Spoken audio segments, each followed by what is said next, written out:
Hello, this is Sarge for TBFM, and I am joined by Paul Bilby from Reign of Fury. How you doing, Paul? Alright, mate, yourself? Yeah, very good. So, good gig last night. I enjoyed it. You enjoy it? Yeah, we didn't know what to expect with Thursday night, but yeah, it was mental. Really good crowd, really good stage. Couldn't ask for more, really. How does it feel to be playing Hammerfest? It's kind of one that the box you needed to tick. Yeah, it is. I mean, I love this festival. You know, I come quite regularly, so yeah, to play it is pretty awesome. It's been a pretty good year for you boys in terms of shows and festivals. Bloodstock went down really well. Yeah, it's been a busy year. It's been a hell of a busy year, but yeah, it's been really good responses. The odd hit and miss gig, but you get that, don't you? So yeah, but on the whole, all over the UK, we're getting really good responses. So looking forward to Europe now. Yeah, it's cool.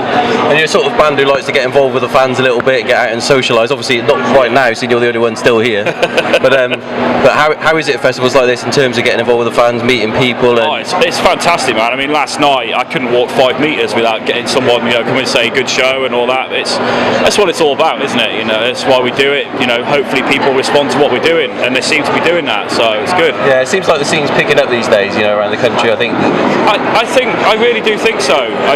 You know, 5-6 years ago, it was a very different picture. Whereas now, there's people at every shows.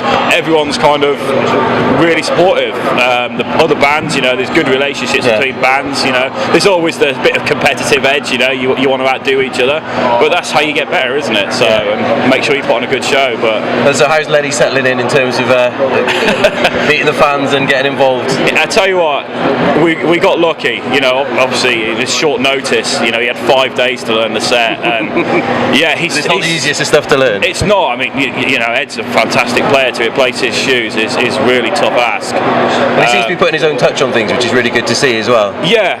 He's slowly getting to grips with Ed's solos. You know, he's not really had much time off from shows to kind of put loads of hours in, but at the moment he's kind of winging the solos a little bit. But yeah, I mean, as a sort of average guitarist myself, but obviously you're originally a guitarist. I mean, it's got to be the hardest job to do, to come into a band and start playing someone else's solos, especially in a thrash band. Well, I mean, there was a point where I was going to be switching to guitar for a couple of shows when Ed couldn't make it, and someone else was going to do bass, and I sat learning Ed's solos, and believe me, it's not easy. And that's knowing the songs, you know. And you got a lot of new material coming out. We were talking about it last night, and how's that got in terms of getting Lenny involved? Well, at the moment, it's all Lenny and John writing. They're writing together at the moment. They're the only two that have had time really to sit down between shows and get some stuff. But it's slightly different, as you expect with a new kind of lead guitarist. But it's still got that rough sound. But that's cool. That's what I was going to ask. You know, do you think it's going to take its own direction? Do you think you're going to try and stay more true to what you've done, or are you just going to sort of see how it goes? I think we always kind of try just do what comes out, but there is a rough sort of sound that we've kind of developed lately, especially with the last album. We want to keep that sort of big anthemic choruses that people can sing along to. But I think the biggest change is Lenny's riffs are a bit more Megadeth than Metallica. I think that's probably going to what you notice the more when we put the new stuff out. So have you got any idea when we might hear some new stuff? It's going to be next year. It's early days. We're just demoing tracks at the moment. So yeah, it's early stages, but there's a couple of songs together, and it's sounding good. It's sounding good. Well, you've got a busy year anyway. A lot of gigs booked in. So is anything in particular you're looking forward to coming up? Europe. Getting out into Europe. Thrashosaurus, obviously. Breaking bands. You know, there's some great new festivals coming through. You know, these sort of little ones that support the unsigned scene a lot more. It's building fantastic. up a lot more popularity. I mean, it's a really good place to be these days. It's like we were saying earlier about the scene being better. You know, improving. All these smaller festivals are getting really well supported. I mean, we played Thrashosaurus last year, and it was fantastic. It was one of my favourite shows. I and enjoyed this it year, too, you know, we're headlining alongside Acid Rain. I mean, come on, that's bloody brilliant. We've got them to look forward to this weekend as well. It's a good lineup. So in terms of sort of the way the band's ethos is at festivals, I mean, you're a band who sort of into socialising with people. Is it something you sort of consciously do to try and get involved with fans? Because obviously you are a social band. But is that something that as a band that you want to try and do? I want to talk to as many people as possible. If nothing else, it's good PR. You know, if you hide away as a band, you're not putting yourself out there. And it's fun. You know, we have a good. And who doesn't like being told that you're awesome? Yeah, well, I guess that sort of comes on to the whole sort of social aspect of things, the way Facebook now sort of dominates band behaviour. I mean, it's got to be quite interesting. You've been in bands for a while, but these days, you kind of everything you do, every gig you play, you get an immediate response from the fans. Is that something that you kind of enjoy, or is it something that's tricky? The fact that everything you do is basically got an immediate reaction. I love the fact that you get feedback from the fans straight away. When you feel like you've had a bit of a dodgy show and you've hit a few bum notes and there's a video going up straight away, you're kind of cringing, waiting for it to come out. Yeah. But on the whole, I mean, if people are posting it's a great show. Hopefully, other people are going to see that and come to the next one. So it can only be a good thing in long term. It just means you've got to be on your game every night. Well, seamlessly, we go into the section where I've actually asked Facebook for some questions for the bands that I'm interviewing today. So some good, some bad, but here we go. So what's the worst venue toilets you've experienced on tour? The Dev. I know how bad they are. They're awful. I love the venue. It's great. We have a good time there, but the toilets are horrible. And on the other side of things, what's the best venue hospitality you've had? Who's looked after you the most? B2 in Norwich.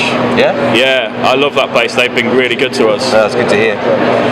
So what's the first region, when you book a tour, what's the absolute first name on the list where you've got to go, never miss out? Scotland. Yeah. Picking up over there these days, isn't it? The crowds in Scotland are fantastic. We have a great turnout every time we play up there. We've got friends up there who look after us. Yeah. And it's brilliant. And obviously you have the Sepultura show up there, which is a biggie for you. Yeah. It's playing with Sepultura. Who's not going to enjoy that, But no, Scotland's brilliant. But if you hit all the major spots, the small towns are still sort of picking up. But if you go to all the big cities, the crowds are great. And how do you deal it with? Obviously, when you go out on tour, you've got to go and hit the fans. But as all the bands we're speaking to at the moment say, you've got to take the rough with the smooth. There are gigs that are empty. I mean, how do you approach the fact that you're going to have a certain amount of gigs on tour where you just haven't got the crowds there? Is it demoralising? It is a bit. But if someone's paid to come and see you, you give them your show. It doesn't matter if it's one person. If they paid to come and see you. Yeah, thankfully, it's few and far between. It is. Yeah, but we had one recently, and there was like 8 people or something. It happens. It's all a part of it. You just 8 happy take people. it on the back. Yeah, 8 happy people at the end of it, and you just get on with it, don't you? You can't whinge. Definitely. Okay, so we've been asked as well, what song do you wish the band had written? Holy shit. I don't know it. Yeah, so many. I don't know. I really don't know. Phantom of the Opera, Iron Maiden. That would work as well. Yeah. Rob. Maybe a cover version coming up. Yeah. All right, and who's the you can say it now because no one's here. Who's the whingiest in the band? Bison. He's a singer, come on. He's a vegan. Yeah, and he's a vegan, yeah. Right, so we're going to roll through some quick fire questions to end up with. So, lager or cider? Cider. Cliff Burton or Lemmy? Lemmy. Metallica or Megadeth? Megadeth. Ozzy or Dio? Dio. Bloodstock or Download in terms of playing? Bloodstock. Yeah, I think we're going to get quite. Yeah. Everyone's saying the same. Denim or leather? Leather. You're too quick at these. Meat or veg? Meat. Well, I don't know why I wrote this. It's quite a boring one. Euro, in or out? In. And I guess what we'll finish up with is, what do the fans need to know about 2016 for Rain of Fury? What's the big news? What should they be looking out for? I guess we've kind of covered it in terms of we have really. I mean, we're taking most of the summer off. We're going to be locked in the studio getting a new album ready. So it's a bit quieter than last year, but we've got a lot of shows like the Thrashosaurus, Eradication, all those sort of things. It's what you should be expecting is maybe a new song towards the end of the year. Excellent. So an exciting year. Yeah, definitely. Well, great to talk to you, Paul, as yourself, always. mate. And enjoy the rest of the festival. Cheers, buddy. This is Sarge for TBFM. Cheers.